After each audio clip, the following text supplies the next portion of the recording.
Assalamualaikum warahmatullahi wabarakatuh.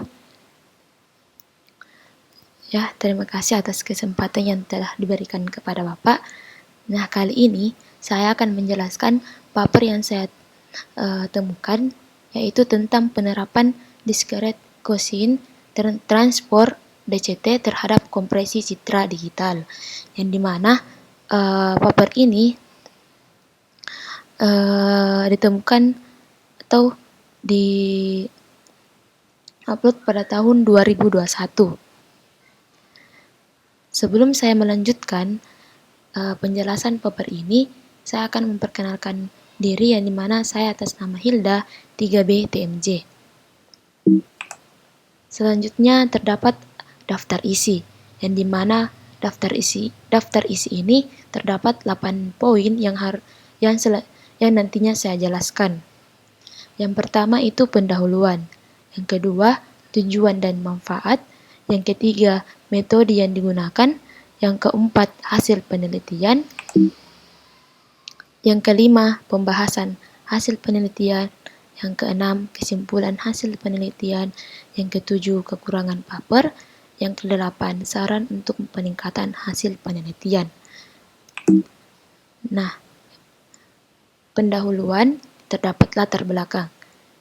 Latar belakangnya terdapat pengertian kompresi mic. Kompresi mic merupakan salah satu proses yang bisa mengurangi ukuran gambar. Secara umum dibedakan menjadi dua macam, ada lossless compression dan lossy compression, di mana metode ini biasanya dipakai dalam standar JPEG adalah lossy compression, yaitu dengan menghilangkan sebagai informasi gambar dan memanfaatkan kelemahan dalam ketidakpekaan mata manusia dalam mengenali gradasi warna. Nah, perkembangan dunia digital pada kamera digital yang cepat membutuhkan tempat penyimpanan yang semakin besar untuk sebuah gambar digital. Misalkan saja dengan kamera digital 10 megapiksel dapat dihasilkan gambar dengan resolusi 3648 dikali 2736 piksel. Dalam sebuah gambar menyimpan warna berupa RGB, sehingga jika disimpan dalam bit, maka jumlah minimal yang dibutuhkan adalah 3648 dikali 2736 dikali 3, yang hasilnya 28,56 MB. Jika gambar ini dimasukkan dalam format gambar yang berupa BMP, maka hasilnya akan lebih besar lagi karena ditambahkan berbagai informasi. Kualitas yang dihasilkan semakin baik, tapi membutuhkan tempat penyimpanan yang semakin besar. Dengan penyimpanan yang semakin besar, perpindahan atau pertukaran data juga semakin sulit, terutama pertukaran data dengan menggunakan tempat penyimpanan berukuran kecil. Alat yang biasanya membatasi ukuran penyimpanan untuk melakukan pertukaran data. Untuk itu, diperlukan metode kompresi yang dapat minimalkan pengguna ukuran penyimpanan tapi tetap menjaga resolusi dan kualitas gambar tersebut. Nah, yang kedua tujuan dan manfaat.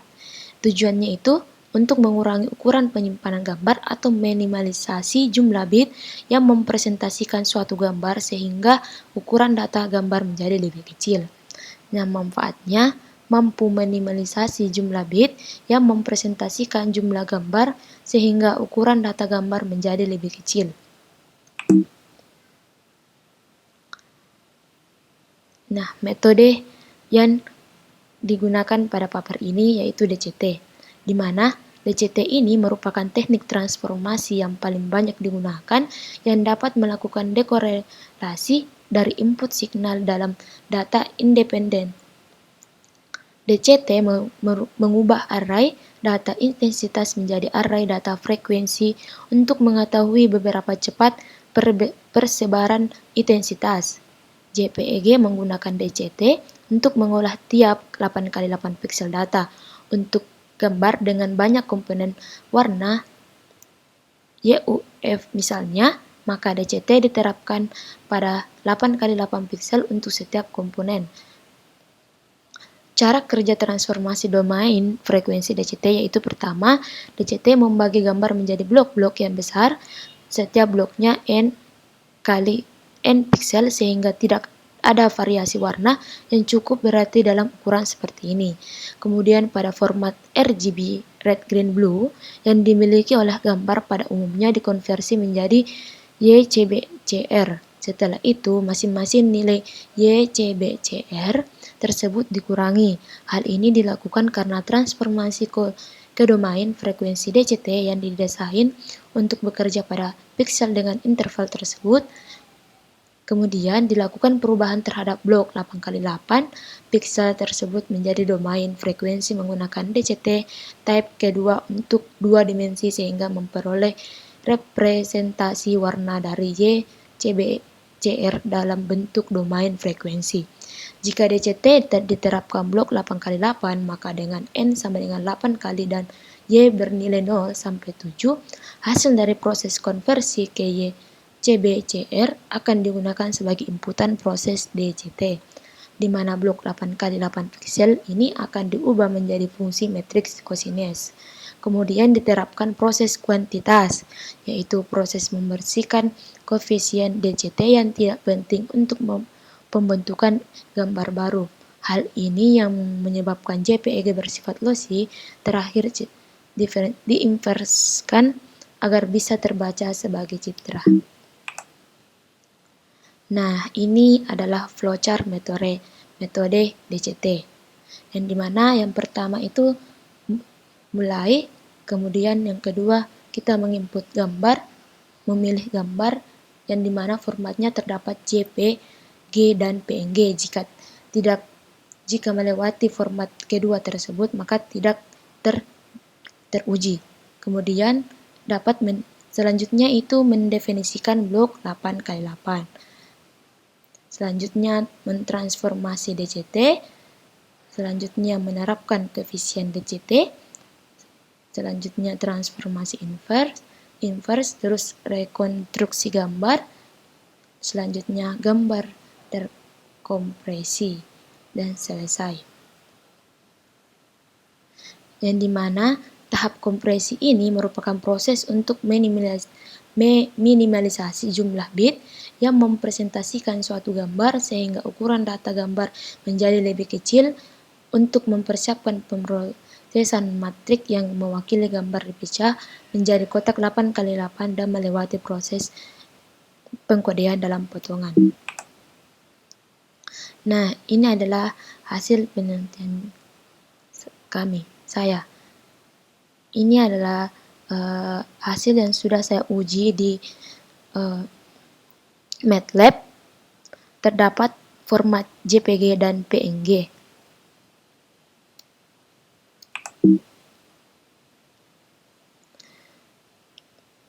Nah, ini adalah tabel spesifikasi citra aslinya. Ini saya ambil di hasil papernya, yang dimana akan tetapi pada paper tersebut dia hanya menguji format JPG, tidak menguji PNG. Nah, ini adalah tabel data citra aslinya.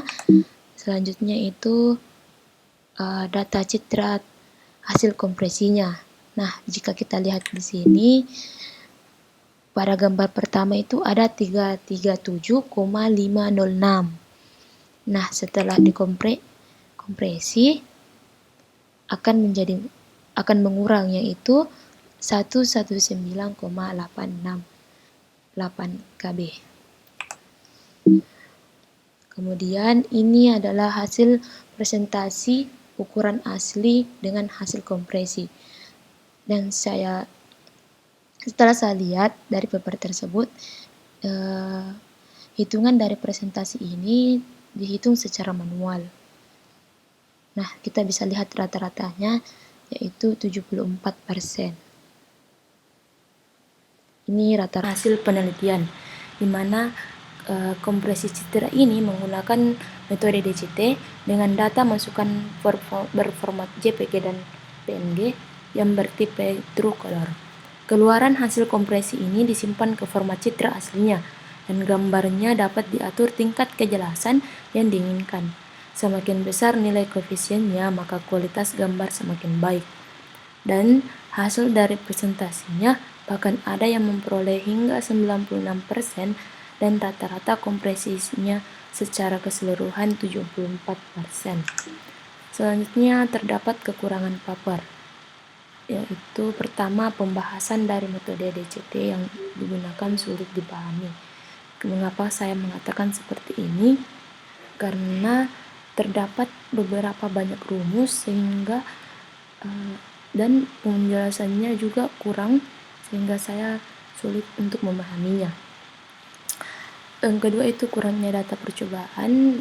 Maksud saya itu dia hanya menampilkan satu hasil data percobaan dan itu pun dia hanya menguji format JPG, tidak menguji format PNG, padahal di sini terdapat PNG.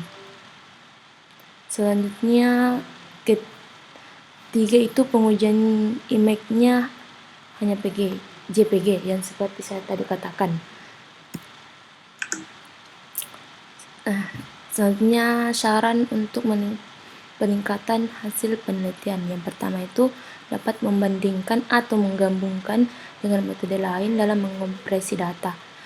Yang kedua itu dapat menguji beberapa data percobaan atau bar dengan format lain seperti PNG sehingga lebih efisien karena dari paper tersebut hanya menguji format JPG. Mungkin itu saja penjelasan dari saya untuk ya baik. Selanjutnya saya akan mendemongkan hasil yang sudah saya uji di MATLAB. Nah, sini saya akan run, dan sebelum saya run ini terdapat ada beberapa scriptnya, baik itu untuk menginput gambar dan untuk menghasil kompresinya. Sini saya akan run dulu. Nah, di sini ada select image, select gambar. Kita akan memilih gambar baik itu berformat JPG dan PNG. Sini saya uji JPG dulu. Nah, di sini sudah ada nilai size INKB-nya yaitu 68.4424. Nah, kita kompres gambarnya. Setelah dikompres, nilainya semakin berkurang yaitu 10.1572 KB. Nah, di sini saya akan lagi uji berformat PNG. Uji, terus saya kompres gambarnya. Nah, ini adalah hasil kompresinya 120752. Mungkin itu saja yang bisa saya jelaskan. Lebih dan kurangnya mohon dimaafkan. Assalamualaikum warahmatullahi wabarakatuh.